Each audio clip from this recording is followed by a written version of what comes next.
ونستغفره ونؤمن به ونتوكل عليه ونعوذ بالله من شرور أنفسنا ومن سيئات أعمالنا من يهده الله فلا مضل له ومن يضلله فلا هادي له ونشهد أن لا إله إلا الله وحده لا شريك له ونشهد أن سيدنا ومولانا محمدا عبده ورسوله أما بعد فأعوذ بالله من الشيطان الرجيم بسم الله الرحمن الرحيم فاسألوا أهل الذكر إن كنتم لا تعلمون وقال تعالى في موضع آخر يا أيها الذين آمنوا أطيعوا الله وأطيعوا الرسول وأولي الأمر منكم وقال تعالى في موضع آخر فلولا نفر من كل فرقة منهم طائفة ليتفقهوا في الدين ولينذروا قومهم إذا رجعوا إليهم لعلهم يحذرون وقال تعالى في موضع آخر ومن يشاقق الرسول من بعد ما تبين له الهدى ويتبع غير سبيل المؤمنين نوليه ما تولى ونصليه جهنم وساءت مصيرا صدق الله العظيم وصدق رسوله النبي الكريم على ذلك لمن الشاهدين والشاکرین والحمد للہ رب العالمین۔ عزیزان گرامی، وقت بہت مختصر ہے اور مضمون بہت اہم ہے اور تفصیل طلب ہے۔ دعا فرمائیں کہ اللہ تعالیٰ مجھے قرآن و حدیث کی روشنی میں صحیح باتیں کم وقت میں کہنے کی توفیق عطا فرمائیں۔ آپ حضرات کی توجہ رہیں گی تو انشاءاللہ کم وقت میں بہت ساری باتیں ہمارے سامنے آ جائیں گی۔ اے بیٹا بات کم کرو۔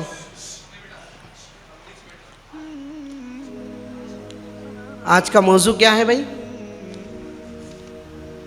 آج کا موضوع کیا ہے جی؟ ابھی ہمارے حافظ اسرار صاحب نے کہا نا، وہی نہیں، میں یہاں ہوں میرا دل مدینے میں ہے۔ بہت اچھی بات ہے، مدینے میں رہنا چاہیے، لیکن فی الوقت یہاں ہے تو دل کو بھی اور ذہن کو بھی یہاں رکھے۔ درس فقہ کیا ہے؟ درس فقہ۔ فقہ کیا چیز ہے؟ فقہ کس کو کہتے ہیں؟ اس کو ذہن میں رکھیں۔ اور فقہ کیوں ضروری ہے؟ فقہ کیا چیز ہے؟ فقہ کیوں ضروری ہے؟ دیکھیے، اللہ تعالیٰ نے علم حاصل کرنے کے 5 ذرائع عطا فرمائے۔ کتنے؟ 5۔ بولیے۔ ایک عقل دی، دوسرے آنکھ دیے، تیسرے ناک دی، چوتھے کان دیے اور 5ویں زبان دی۔ ان سے علم حاصل ہوتا ہے کہ نہیں ہوتا ہے؟ آنکھ سے دیکھنے کا علم حاصل ہوتا ہے، ناک سے سونگھ کر کوئی چیز کا پتہ لگتا ہے، زبان سے چکھ کر کسی چیز کا علم حاصل ہوتا ہے، کان سے سن کر کسی چیز کا، جیسے کہ آپ سن رہے ہیں تو کوئی چیز معلوم پڑ رہی ہے آپ کو، اور ایک عقل ہے جس کے ذریعے سے انسان سمجھتا ہے۔ اس کو حواس سے خمسہ کہتے ہیں۔ اس کے علاوہ ایک چیز اور ہے، وحی۔ اور وہی ہر کس و ناقص پر نہیں آتی ہے، وہ تو اللہ تعالیٰ جس کا انتخاب کرے، جس کو چنے، اسی پر آتی ہے۔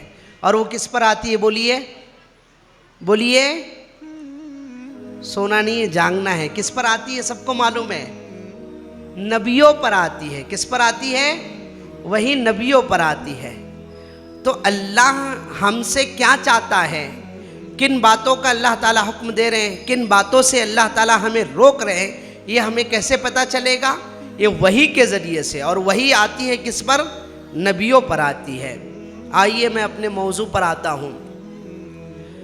تو ہم شریعت اسلام، شریعت محمدیہ صلی اللہ علیہ وسلم کے ماننے والے ہیں، آپ کی امت میں ہیں، تو ہمیں جو بھی مسائل درپیش ہے ہماری اپنی زندگی میں، چاہے عبادات کے لائن سے ہو، چاہے عقائد کے لائن سے ہو، چاہے معاملات کے لائن سے ہو، چاہے اخلاقیہ معاشرت کے لائن سے ہو، جس لائن سے بھی مسائل ہمیں درپیش ہوں گے، اس کو ہم کہاں تلاش کرتے؟ بولیے بولیے، میں بیان نہیں کر رہا ہوں، مجھے سمجھانا ہے آپ کو اور مجھے بھی سمجھنا ہے. ہم کہاں تلاش کریں گے اس کو؟ قرآن میں. کہاں تلاش کریں گے؟ کوئی بھی مسئلہ ہمیں درپیش ہوگا تو ہم کہاں جاتے ہیں؟ مفتی صاحب کے پاس، امام صاحب کے پاس. یہ مسئلہ جائز ہے کیا ناجائز ہے، یہ کرنا کیا نہیں کرنا. یہ جو مسئلے پوچھتے ہیں نا، اس کو بولتے فقہ. جو ہم لوگ مسئلے پوچھتے ہیں نا، نماز ایسی جائز ہے کہ نہیں ہے، روزہ یہ ایسا رکھے تو ہوگا کہ نہیں ہوگا، یہ کر لیے تو ٹوٹے گا کہ نہیں ٹوٹے گا، زکوٰۃ کتنی دینی ہے، کیسی دینی ہے، یہ سارے مسائل کا نام کیا ہے؟ فقہ. یہ موٹی موٹی میں بات آپ کو سمجھا رہا ہوں. یہ فقہ کے جو ورڈ ہوتے ہیں وہ ورڈ استعمال نہیں کر رہا ہوں میں آپ کو، یہ موٹے الفاظ میں کہہ رہا ہوں. روز مرہ کے جو مسائل آپ کو درپیش ہوتے ہوں، چاہے عبادت کے لائن سے تلاوت کر رہے اس کے مسائل، نماز پڑھ رہے اس کے مسائل، روزے رکھ رہے اس کے مسائل، حج کر رہے اس کے مسائل، زکوٰۃ دے رہے اس کے مسائل، چاہے معاشرت کے لائن سے ہو، چاہے اخلاقیات کے لائن سے ہو، چاہے معاملات کے لائن سے، جو مسئلہ آپ کو پیش آتا ہے کاروبار کے اعتبار سے، تو اس کا نام ہے فقہ. کیا نام ہے؟ تو اس کو کہاں تلاش کریں گے؟ سب سے پہلے قرآن میں. اور بات دیکھیے، اس سے پہلے ایک بات سمجھیے، ہمارا دن بالکل کامل اور مکمل ہے، اس میں ذرہ برابر بھی کمی نہیں ہے. کیوں؟ اس لیے کہ ہمارے تمام زندگیوں کے مسائل کا حل اللہ تعالیٰ نے قرآن میں، شریعت میں رکھا ہے. جو بھی مسئلہ آپ کو معلوم کرنا ہے وہ قرآن میں ضرور ملے گا، ایسا کہیں نہیں کہ نہیں ملے گا. توریت، انجیل یہ بھی اللہ کی کتابیں ہیں، لیکن یہ ناقص ہے. کیوں ناقص ہے؟ اس لیے کہ یہ اس دور کے اعتبار سے تو کامل تھی، لیکن اس دور کے اعتبار سے کامل نہیں ہے. اس کو ایک مثال سے آپ سمجھیے. مثال کے طور پر یہ ہماری گنج شہیدہ ہے. یہ مان لیجئے، مثال دے رہا ہوں میں، مان لیجئے آج سے 50 سال پہلے یہ اندر کا حصہ بنا ہوا تھا صرف، ہے نا؟ تو اس دور کے اعتبار سے یہ مسجد کامل ہے کہ ناقص تھی؟ کامل تھی، کیونکہ اتنے لوگ آ جاتے تھے. لیکن آج ہمارے دور کے اعتبار سے صرف اندر کا حصہ کافی ہے ہمارے لیے، تو کامل ہوئی کہ ناقص ہوئی؟ ناقص ہوئی. تو شریعت محمدیہ ہمارے لیے مکمل کامل ہے، اس میں ذرہ برابر بھی کمی نہیں ہے. کوئی اعتراض کرتے ہیں جناب بہت سارے مسائل ایسے ہیں جو قرآن میں نہیں ہیں، تو آپ کیسے اس کو کامل کہتے ہیں؟ تو ہم اس کا جواب دیتے ہیں کہ قرآن میں نہیں ملے گا تو ہم کہاں جائیں گے؟ حدیث کی طرف. کہاں جائیں گے؟ حدیث میں ملے گا. ایک ہوتا ہے متن، ایک ہوتا ہے شرح. یعنی کوئی چیز ایک متن جو ایک ورڈ کہہ دیا گیا ہے اس کی تشریح کی جاتی ہے، وہ نبی کریم صلی اللہ علیہ وسلم نے کی ہے، اس میں ملے گا. پھر اشکال ہوتا ہے، بعض مسائل ایسے ہیں ہم اس کو ڈھونڈتے ہیں، نہ قرآن میں ملتا ہے نہ حدیث میں ملتا ہے، تو حدیث اور جو ہے تو قرآن کہاں مکمل ہوئے؟ ناقص ہوئے. اس کا جواب یہ ہے کہ نہیں، وہ بھی مسائل قرآن اور حدیث ہی میں ملیں گے. کیسے ملیں گے؟ قرآن کریم میں بہت سارے مسائل کے بارے میں ضابطہ، اصول بتا دیا. کیا بتا دیا؟ ایک ضابطہ بتا دیا، ایک اصول بتا دیا. اس ضابطے کو پرکھیں گے، اس اصول کو دیکھیں گے، یہ اصول جس اصول پر فٹ ہوگا مسئلہ وہاں سے نکلے گا. اور اس سے ایسے اصول بتلا دیے ہیں جس سے سینکڑوں مسائل نکلتے ہیں. کیا نکلتے ہیں؟ سینکڑوں مسائل. ایک موٹا سا ایک مسئلہ میں قرآن سے آپ کو بتلاتا ہوں، آپ سمجھ جائیں گے. قرآن کریم میں ہے وَتَعَاوَنُوا عَلَى الْبِرِّ وَالتَّقْوَى وَلَا تَعَاوَنُوا عَلَى الْإِثْمِ وَالْعُدْوَانِ، کہ تم نیکی اور بھلائی کے کاموں پر مدد کرو. وَلَا تَعَاوَنُوا عَلَى الْإِثْمِ وَالْعُدْوَانِ، برائی اور شرکشی، گندے کاموں پر مدد نہ کرو. یہ ایک ضابطہ بتایا گیا ہے کہ برائی کے کاموں پر مدد نہیں کرنا ہے، اچھا جو کام ہوگا اس پر مدد ہمیں کرنی ہے. اس سے سینکڑوں مسائل نکلتے ہیں. ایک مثال میں دیتا ہوں ہمارے اپنے ہندوستان میں اکثر جو چلتی ہے.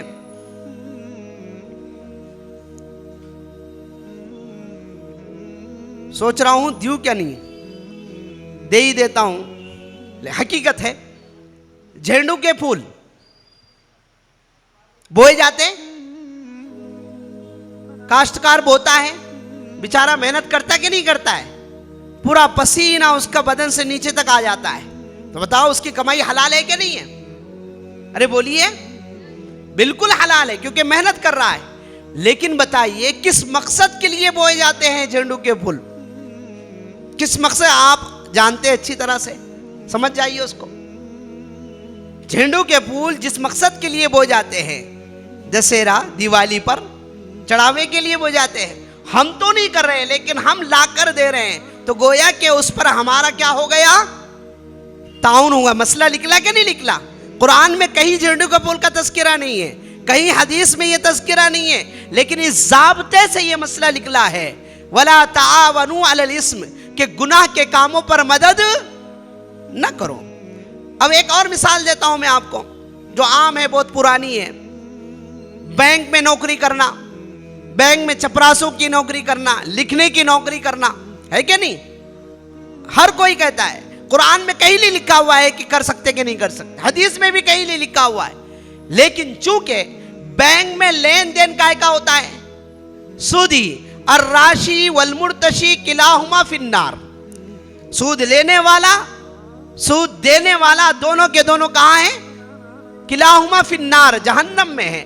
تو اب اس سے ریلیٹو جتنی بھی چیزیں ہوگی، کوئی جھاڑو دے گا اس میں، چونکہ پورا کاروبار اسی پر ہوتا ہے، یہ ان کی، حالانکہ اس کی کمائی حلال ہے فی نفسی ہی، لیکن اس کا یہ عمل گناہ پر تعاون ہے. کیا ہے؟ گناہ پر مدد ہے. اس سے پتا چلا کہ وہاں پر نوکری نہیں کرنی چاہیے. تو پتا چلا کہ ہماری زندگیوں کے مسائل کہاں سے نکلیں گے؟ قرآن سے. قرآن میں نہیں ملے گا تو کہاں ملیں گے؟ حدیث سے. اور حدیث سے بھی نہیں ملے گا تو کچھ اصول ایسے بتائے گئے ہیں، ان اصول کے تحت سینکڑوں مسائل نکالے جائیں گے. اب دیکھیے 4 اصول ہمیں دیے، 2 اصول تو بتا دیے، قرآن اور سنت. تیسری چیز ہے اجماع امت. تیسری چیز کیا ہے؟ اجماع امت، کہ کسی مسئلے پر امت کے علماء نے اتفاق کر لیا ہو کہ یہ مسئلہ ہے، اس سے مسئلہ ثابت ہو جائے گا. اور اگر کسی مسئلے پر امت کا اجماع نہیں ہے تو اب اس صورت میں قیاس کی طرف جائیں گے. اور کون سے قیاس کی طرف؟ قیاس شرعی کی طرف. کس کی طرف؟ قیاس شرعی کس کو کہتے ہیں اس کو سمجھ لے پہلے. قیاس شرعی کہتے ہیں کہ کوئی مسئلہ قرآن میں حدیث میں نہیں ہے، آپ اس کی نظیر اس جیسا مسئلہ کہیں قرآن میں ہے یا حدیث میں ہے، دیکھیں گے، تلاش کریں گے. اس جیسا مسئلہ قرآن میں اور حدیث میں تلاش کریں گے، اس کے مثل. اب مل گیا آپ کو، اب وہ مسئلہ کیوں ہے، کیوں کی وجہ تلاش کریں گے آپ، اور وہ کیوں کی وجہ جہاں ملے گی وہاں فٹ کریں گے آپ اس کو، جہاں ملے گی. جیسے کہ ایک مثال موٹی سی دیتا ہوں میں آپ کو. قرآن کریم میں والدین کے بارے میں ہے، وَلَا تَقُلْ لَهُمَا اُفْ، وَلَا تَقُلْ لَهُمَا اُفْ، والدین کو اف بھی مت کہو. قرآن میں ہے نا، لیکن کہیں حدیث میں، کہیں قرآن میں یہ نہیں ہے کہ باپ کو مارنا منع ہے، باپ کو گھر سے نکالنا منع ہے، باپ کو ڈانٹنا، یہ کہیں نہیں ہے. اب یہ بتائیے وَلَا تَقُلْ لَهُمَا اُفْ، یہ کیوں کہا گیا؟ اف کہنے سے کیا ہوتا ہے؟ بولیے کیا ہوتا ہے؟ باپ کو دلی تکلیف ہوگی نا، باپ سے اونچی آواز میں بات کرے گا یا اف کہے گا، اپنے چہرے کے تیور بدلے گا، تو تیور بدلنے کی وجہ سے باپ کو دلی تکلیف ہوتی ہے. تو یہی دلی تکلیف باپ کو اگر گھر سے نکالے گا تو کیا ہوگی؟ علت ہے کہ نہیں؟ دلی تکلیف ہوگی. باپ کو اگر مارے گا تو اس سے بھی دلی تکلیف ہوگی. باپ کو گالی گلوچ دے گا تو اس سے بھی باپ کو کیا ہوگی؟ یہ علت، دلی تکلیف کا پہنچنا، اف، یہ علت یہاں بھی پائی گئی اور یہی علت کائیں میں پائی گئی؟ باپ کو گھر سے نکالنے میں، باپ کو مارنے میں، باپ کو گالی گلوچ دینے میں. تو ایسے بہت سارے مسائل ہیں جو قرآن و حدیث میں اس کے اصول کو دیکھتے آپ نکالیں گے. اچھا، اس کا ثبوت کہاں سے ہے؟ اللہ کے رسول صلی اللہ علیہ وسلم نے یمن کی طرف حضرت معاذ رضی اللہ تعالیٰ عنہ کو قاضی گورنر بنا کر بھیجا، حاکم بنا کر بھیجا، یمن کی طرف علاقہ دیا آپ کو حضرت معاذ رضی اللہ تعالیٰ عنہ کہ جاؤ تم اس علاقے کو سنبھالو، حاکم گورنر قاضی بنا کر بھیجا۔ اب جاتے جاتے اللہ کے رسول صلی اللہ علیہ وسلم نے بہت ساری نصیحت کی، وصیتیں کی۔ اب ظاہری بات ہے ایک استاد اپنے شاگردوں کو سبق دیتا ہے، دینے کے بعد کیا کرتا ہے بولو؟ سوال کرتا ہے، پوچھتا ہے کہ آپ کو سبق یاد ہوا کہ نہیں ہوا ہے؟ اللہ کے رسول صلی اللہ علیہ وسلم حضرت معاذ سے پوچھ رہے ہیں، یا معاذ بما تقضی، اے معاذ جا تو رہے ہو تم، لیکن امت کے مسائل تمہارے سامنے آئیں گے تو کیسے فیصلہ کریں گے تم؟ تو حضرت معاذ رضی اللہ تعالیٰ کہا کہ بکتاب اللہ، اللہ کی کتاب سے، یعنی اس کو میں کہاں دیکھوں گا؟ قرآن میں۔ پھر فرمائے فَإِن لَمْ تَجِدْ، اگر اس میں نہ پاؤ، کیا مطلب؟ دیکھو ایک لفظ ہے فَإِن لَمْ تَجِدْ نہ پاؤ، اور دوسرا لفظ ہے فَإِن لَمْ تَكُنْ، اگر اس میں نہ ہو۔ یہ ورڈ استعمال نہیں کیا، اس میں نہ ہو، کیا مطلب؟ اس میں ہے، اس میں موجود ہے، لیکن ہماری کم عقل، ہماری کم فہمی کی وجہ سے ہمیں نظر نہیں آتا ہے۔ تو فرمایا فَإِن لَمْ تَجِدْ، اگر تم اس میں نہ پاؤ تو فرمایا بسنتی رسول اللہ صلی اللہ علیہ وسلم، آپ کے حدیث سے، سنت سے نکالوں گا۔ پھر فرمایا اس میں بھی اگر نہ پاؤ تو فرمایا اجتہد برائی، میں اجتہاد کروں گا، میں مسئلے کو قرآن و حدیث سے نکالوں گا۔ اب بتائیے یہ بات نبی نے سنی، اگر یہ بات حضرت معاذ رضی اللہ تعالیٰ عنہ کی غلط ہوتی، اجتہد غلط ہوتی، تو اللہ کے رسول صلی اللہ علیہ وسلم کیا فرماتے؟ یا تو ناراضگی کا اظہار کرتے، اللہ کے رسول منع فرماتے، لیکن نبی کریم صلی اللہ علیہ وسلم نے نہ ناراضگی کا اظہار کیا، نہ منع فرمایا، بلکہ خوشی کا اظہار کیا۔ کیا کا اظہار کیا؟ ہاں، اس لیے بعض لوگ ہیں نا، وہ ہے جو نبی کی حدیث سے ناراضگی ان کو ہوتی ہے، اور ہم وہ لوگ ہیں جو نبی کی سنت اور حدیث سے ہمیں کیا ہوتی ہے؟ خوشی ہوتی ہے۔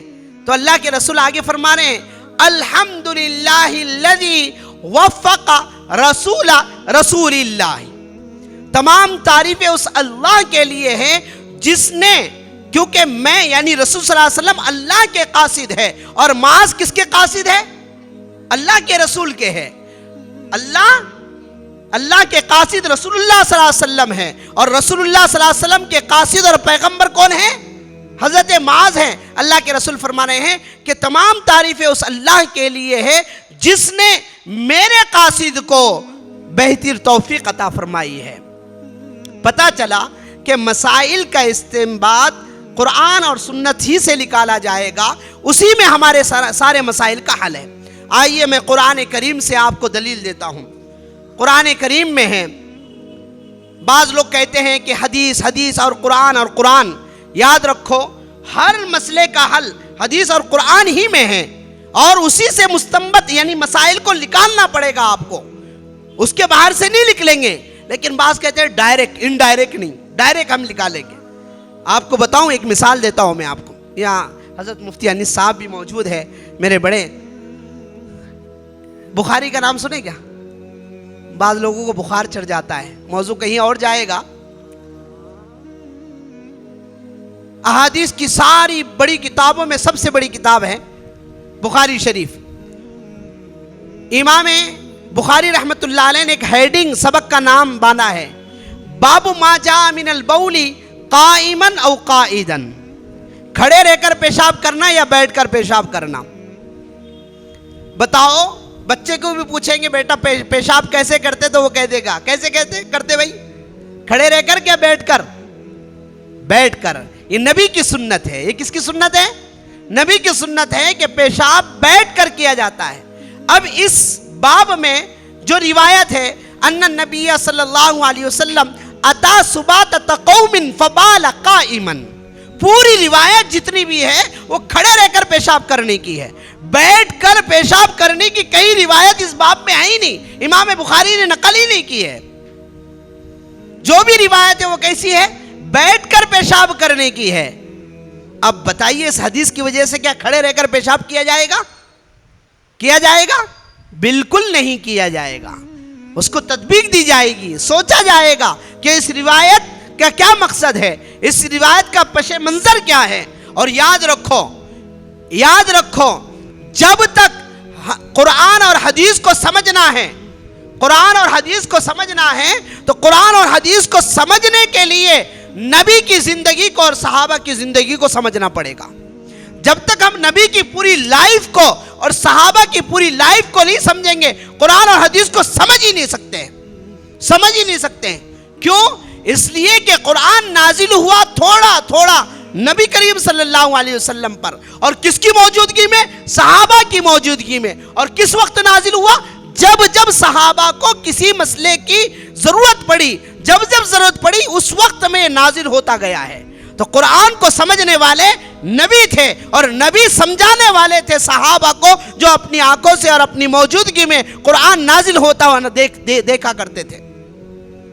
اس لیے قرآن اور حدیث کو سمجھنے کے لیے نبی کی زندگی کو اور صحابہ کی زندگی کو سمجھنا بہت ضروری ہے. اس کی ایک مثال میں آپ کو دیتا ہوں, سورہ بقرہ میں ہے, ان الصفا والمروۃ من شعائر اللہ فمن حج البیت او اعتمر فلا جناح علیہ ان یطوف بہما.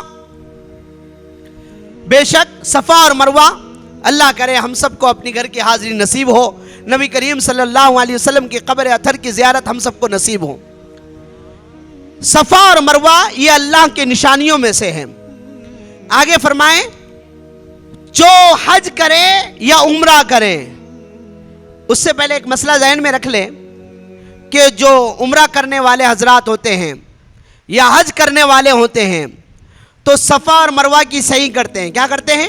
جیسے خانہ کعبہ کے 7 چکر لگا کر ایک طواف ہوتا ہے, اسی طرح صفا مروہ کی صحیح کرنا پڑتی ہے. صفا سے شروع ہوتی ہے, مروہ پر ختم ہوتی ہے. اور یہ صحیح کرنا کیا ہے؟ بولیے, کوئی عمرہ کرا ہوا ہوگا تو بولے گا. صحیح کرنا کیا ہے؟ بولیے. واجب ہے. کیا ہے؟ صحیح کرنا ضروری ہے. صحیح نہیں کریں گے تو آپ کا عمرہ نہیں ہوگا. اب قرآن کیا کہہ رہا ہے؟ فمن حج البیت او اعتمر فلا جناح. جو حج کرے یا عمرہ کرے کوئی حرج نہیں ہے کہ وہ طواف صحیح کرے یا نہ کرے. اس کے پس منظر کو سمجھنا پڑے گا. حضرت آ گئے ہیں.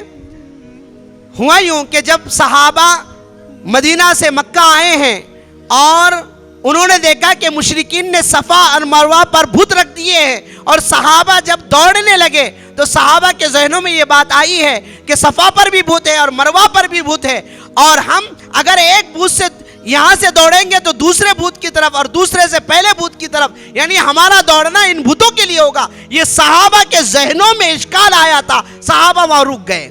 اس لیے اللہ تعالیٰ نے یہ آیت نازل فرمائی اور فرمایا فلا جناح, کوئی حرج نہیں, تم صحیح کرتے رہو, تمہارا دوڑنا ہمارے لیے ہے. جب تک اس پس منظر کو سمجھیں گے نہیں, اس آیت کو سمجھ سکتے نہیں. بہرحال میں وہ بخاری شریف کی جو روایت ہے اس کو ختم کرتا ہوں.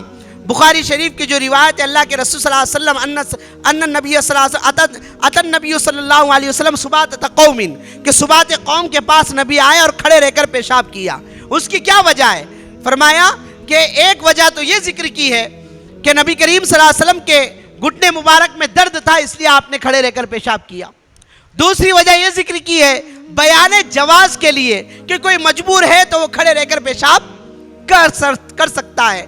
تیسری وجہ یہ لکھی ہے کہ وہاں پر گندگی پڑی ہوئی تھی, غلاظت پڑی ہوئی تھی.